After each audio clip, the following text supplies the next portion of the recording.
What's the anticipation like for you now as we get close? I was hoping today we'd get to see the field. I've never been here. I had been here one time. I pulled up when I was recruiting for Colorado State University, and I was told to leave. I said, hey, bud, you got to get out of here. I said, okay. So I've never seen the field, and really anxious to see it and see the atmosphere because I've heard so much about it for all these years. Well, now you have an all-access pass. Not yet. You're still in here. Yeah. So you, through your childhood, have dreamed about this place? I have. I dreamt a lot about Ohio State, the rivalry game, the Rose Bowl. It seems like every year in the 70s when I was at that age where everybody's watching it. The parade, the game, and then watching Archie Griffin score touchdowns in the Rose Bowl. Urban, it's hard to believe this is only Ohio State's first trip Yeah, it in the is. last 30 years. Yeah, I was shocked. I remember I was at Ohio State in 1986 and 87, and that was always the target to go to the Rose Bowl. That was well before the BCS or College Football Playoff. And we came close the one year, and we went to the Cotton Bowl, and then but it was shocking when I looked up at the post in the we have a Rose Bowl sign up in our facility. I looked up there, and it was hard to believe that we haven't been in so many years. Coach, what's it mean to you and your program to play at the Rose Bowl? It means the world to me, and our staff, because the older guys remember the Rose Bowl and being the premier bowl game in college football with Keith Jackson calling the plays and all the great players. It seemed like USC and Ohio State and UCLA and Washington, and you just would always watch those games. And but I was pleasantly surprised that our players knew about it too. I was really thinking we're going to have to motivate them, and maybe guys would sit out, maybe this, maybe that. They'd all be on. But the minute we were in the Rose Bowl, I mean, there was disappointment that we weren't in the playoff, but it quickly shifted to respect to the Rose Bowl. What have these last few weeks been like for you, knowing that it's kind of the end of the road here? I wouldn't say it's the end of the road. Yeah, to a certain extent.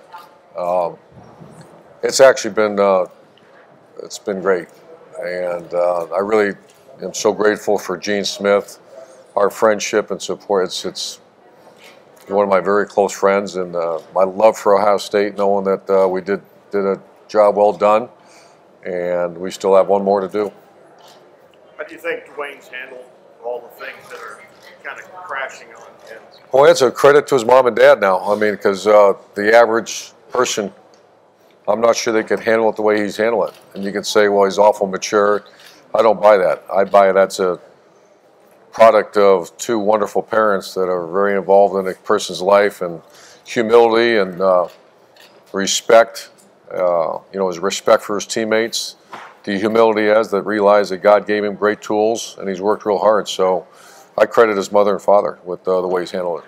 You ever talk to him about when he was here at 11 years old, just in a quarterback camp? Were you aware of that? I was aware. I don't really talk to Dwayne much about. I talk to more about, the thing you mentioned before about humility and about, just leading. His leadership skill set has gone from a very average to way above average in the last month and a half, and I'm so proud of that.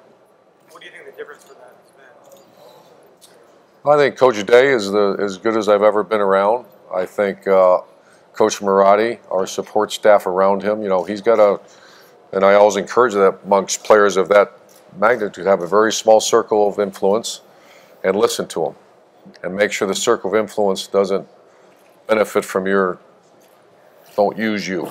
And I think he's done a phenomenal job of that, keeping a very small circle. Physically and mentally, is he ready for the NFL? That's a tough question. I think our focus is on this game, and I imagine we'll all sit down. For me to answer that would be unfair to you because I haven't given the amount of thought and research that I'll need to do after this game. Urban, has it surprised you with how quick he came on the scene Yes. with all the passing records and everything? Yes. Yeah, I actually thought JT's record, when he broke Drew Brees' record, I thought there's no way, and then this guy crushes it, and that's But that's a product, first of all, of Dwayne, but I also, Ryan Day now, you got to give him, he's really influenced our offense, and especially in the passing game, and has added so many different, I've learned so much football from Coach Day in the last year and a half, how he's enhanced it, and our offensive line has protected him very well for the most part, and he's probably thrown to the best group of receivers in Ohio State history. And so when I talk about the humility that Dwayne has, he understands that more than anyone. And so it does surprise me, but the cast he had to work with, the coach he had to work with, and then obviously it's him. He's really refined his skill set. You've had some great leaders, JT, Tim, Chris Lee. Where does he compare on leadership? What a great question. I would say a year ago, not even in the same, it's not fair to Dwayne because he's not that. I would say as we get ready to play the Rose Bowl, he's getting close. Urban, when you look at the physical aspect of what Dwayne does, kind of more of a throw first, quarterback set to run first guy, you anticipate that kind of being the model that Ryan Day takes for recruiting and signing quarterbacks? No, I think he's going to recruit the best quarterback. It's kind of what we've done. You know, if you look at the history from Josh Harris to Alex Smith was a throw first, but was also a good enough athlete, to Chris Leak was a throw first pretty much all the way. Tim Tebow was more of a run dual threat quarterback. Braxton Miller, run dual threat quarterback. JT Barrett, run first dual threat quarterback. Cardell Jones, no. Really, I mean, he scrambled, but we never really had design Q runs. So we've always tried to recruit the best possible player and adapt the offense to him. And I think Ryan, we've talked about this, he's going to recruit the best player possible and adapt the offense and adjust the offense to him, which is kind of what we've always done. But I think we're more equipped with a throwing quarterback now with what Ryan's brought to our offense. How do you avoid that this final day, final game, final? You just said it's not the end of the road. What do you mean by that, Coach?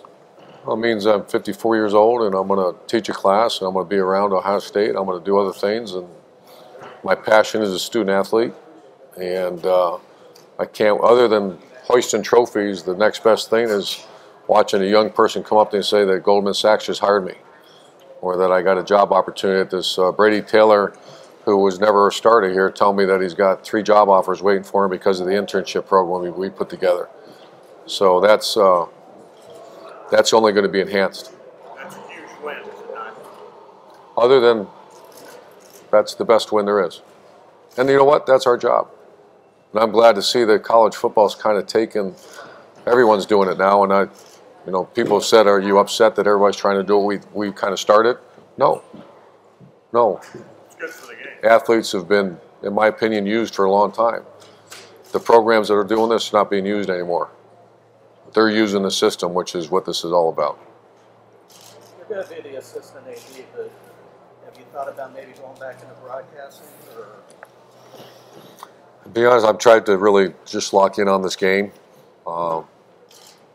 As my wife has always said, God has a plan, and we'll see what happens. And I know I enjoyed my time when I was doing that, but we'll see down the road. Coach, in your study or watch of Coach Peterson, what do you see about the program that is making you take this real seriously? Oh yeah, I've known Coach Peterson for a long time. My 1 year at ESPN, I flew out there and spent 2 days and studied their Boise State, what makes Boise State. And obviously it's an incredible place, but it's also what he did and elevate Boise State, and Coach Harson's continued it was phenomenal. He's a guy that you always have to make sure you're crossing every T and dotting every I, because if he sees a weakness, he'll expose you. I always tell the story about we're getting ready to play Ohio State for the national championship in '06. It's actually January '07, and it's a few days before our game. They're playing Oklahoma. I'm trying to sleep, and Boise State runs a hook and ladder, and they run a statue for a score. I remember Shelley hit me saying, why don't we do some of this fun stuff? You never do fun stuff like Chris Peterson. I said, okay. So we have to make sure we're on our game. National media seems to boil this down to a high-powered passing attack versus a high-powered secondary. Is it as simple as that? Or No.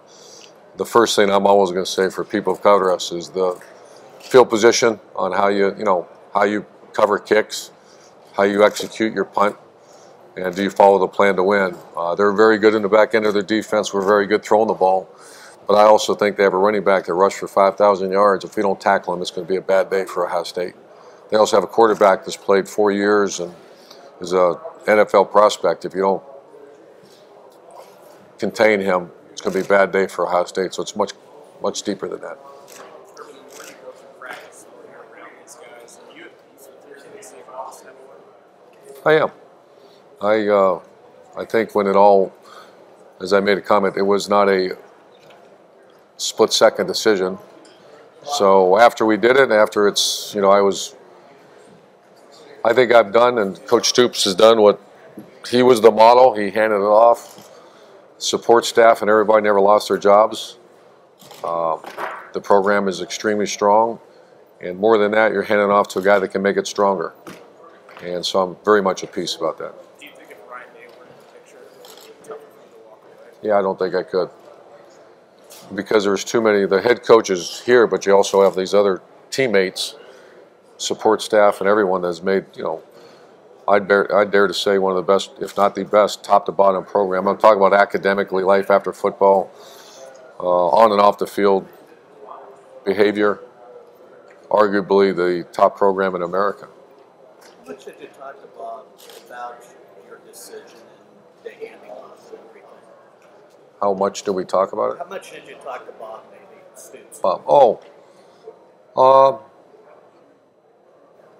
I think that's kind of private, but I'll say we did have, we're very close, and I've made it clear over the years that I have much respect for him. So I listened to him, and we talked quite a bit.